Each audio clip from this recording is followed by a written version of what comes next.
반갑습니다. 네. 오늘은 이단에 대해서 한번 이야기해 봅시다. 이단이 어떤 곳이지요?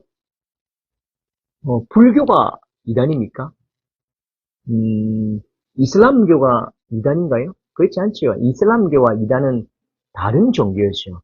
그러면 이단이라고 말할 때에 기본적으로 우리와 같은 기독교적 계열 속에 있는 종교라야 이단이냐 아니냐를 판별하고 구분할 수 있는 것입니다. 어, 기독교적 맥락 속에 있다는 것은 이 성경이지요. 성경을 가지고 있느냐, 성경을 가지고 있는 어떤 기독교적 색채가 있는 교단, 종교 가운데 우리가 정통 교리에서 받을 수 없는, 정통 교리에서 절대로 인정할 수 없는 다른, 조금 다른 무엇인가 어떤 교리들을 가지고 있는 그런 집단들이 이단이죠.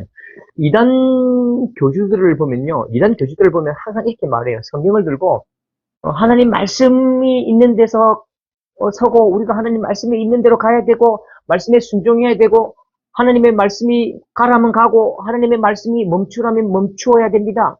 하나님 말씀이 최고예요. 그렇게 하는데 우리도 똑같잖아요. 그럼 뭐가 다르죠? 우리도 하나님의 말씀 똑같은 말씀을 보고 똑같은 이 하나님 말씀이 하나님의 말씀 성경이 하나님 말씀인 것을 고백하는데 그럼 그들과 우리의 차이가 뭐죠? 핵심은 교리 차이입니다. 교리. 그럼 교리 차이는 어디서 오죠? 성경을 보는 관점의 문제입니다. 성경을 보는 관점이 다르기 때문에 교리가 다르고 교리가 다르기 때문에 우리가 그들의 정통 교리에서는 그들의 다른 아주 이해할 수 없는 그 교리를 받아들일 수 없는 거죠. 이단의 특징 중 가장 중요한 특징이 뭐냐면요. 이단은 그들이 그 교파랄까요? 그 종교 단체랄까요? 그 집단을 그 만든 종교 지도자 아니면 교주라고 할게요. 그 교주가 가지고 있는 그 독특한 특별한 그 교리가 그 색채가 너무 진한 거죠. 핵심적인 것은 이 교주가 하나님의 구원 역사에 있어서 치대한 중심 역할을 하는 것, 이게 가장 큰 문제가 아닐까, 예, 그렇게 생각합니다.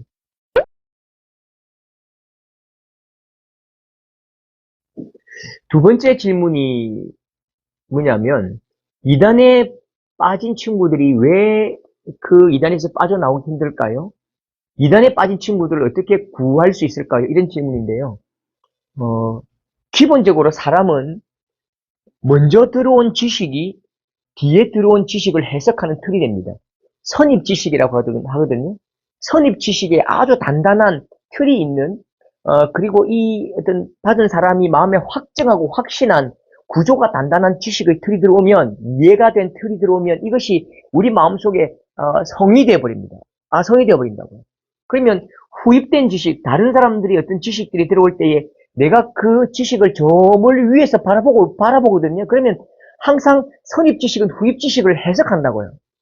후입 지식이 선입 지식을 밀어내려면 마치 우리가 공성전에서 이기기 위해서는 10배 이상의 힘이 차이가 나야 겨우겨우 성을 함락할 수 있다고 하잖아요. 그것처럼 후입 지식이 선입 지식을 밀어내기 위해서는 한 10배 이상의 강력한 어떤 다른 엄청난 지식이 밀고 들어와야 아예 선입 지식을 완전히 깨부술 만한 엄청난 경험이 있어야 선입 지식이 무너지거든요. 그러니까 굉장히 어려운 일이죠. 그게 불가능한 일입니다. 이단에 빠진 사람이 회복하는 것은 굉장히 어려운 일입니다. 그러면 어떻게 구할 수 있을까요? 핵심은요. 먼저 정통 교리, 먼저 교리를 배우는 것입니다. 건강한 것을 먼저 채우는 것이 가장 중요한 방법입니다.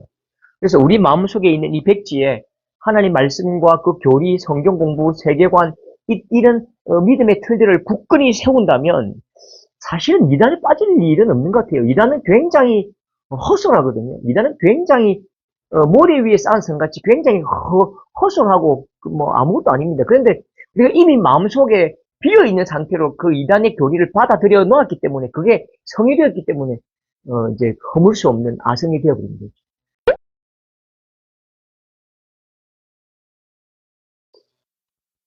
세 번째 질문이 이단은 구원을 받습니까? 자, 중요합니다. 보세요. 구원의 문제는 너무너무 중요한 문제입니다. 생명을 구원하는 그 선언, 선포는 하나님만 하실 수 있죠. 구원은 나의 행위와 공로가 아니라 하나님께서 나를 자녀 삼으신 존재의 문제입니다. 그렇죠?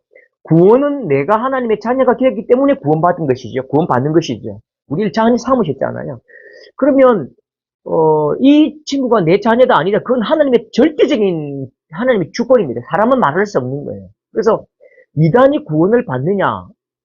그 진실은 뭔지 모르지만 있죠. 그건 하나님께로 우리가 넘겨드려야 할 공입니다. 그런데 공교회의 고백이 있습니다. 우리 공교회, 우리 역사 이대로 예수 그리스도의 그 교회가 가져온 공교회의 고백은 이단은 구원받을 수 없다는 것입니다. 왜일까요? 이단의 핵심적인 그 이단의 마지막 단계가 뭐냐면 교주가 곧 예수입니다. 교주가 곧 재림 예수라고요.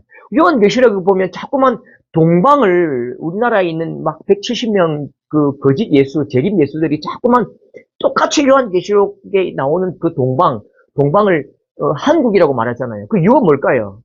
한국이라고 말해야지요. 그래야 한국에서 태어난 자기가 재림 예수로서의 정통성을 이제 회복할 가질 수 있거든요. 그래서 공교회 고백이 왜 이단은 구원이 없다라고 말하느냐 하면 핵심적으로 교주의 마지막 그 핵심은 교주의 마지막 목표는 자기가 하나님이고 자기가 예수라는 그 목표를 가지고 있기 때문에 그 우리가 믿는 예수 그리스도 외에 다른 예수를 믿는다면 구원이 없는 거지. 그러면 이제 이단의 특징이 뭘까요? 이단의 특징은요. 첫 번째는요. 굉장히 지나친 은사주의입니다. 은사는 좋은 것입니다. 은사는 좋은 것입니다. 그런데 모든 것을 은사로 해석하는 은사주의는 굉장히 악한 것입니다. 은사가 큰 사람은 작은 사람을 통제하고 통치하고 해석하거든요. 그 은사주의, 과도한 은사주의는 굉장히 위험합니다. 사람을 통제하고 통치할 수 있기 때문이죠. 또 한 가지는 요한계시록입니다. 이단은 요한계시록을 사용하죠.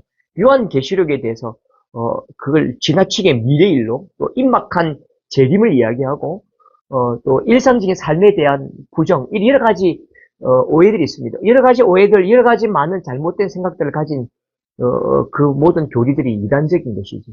다음 기회에 요한계시록에 대한 그 근본적인 어떤 문제와 요한계시록에 대한 다른 관점들을 살펴볼 수 있으면 우리가 잘 알 수 있을 것 같아요.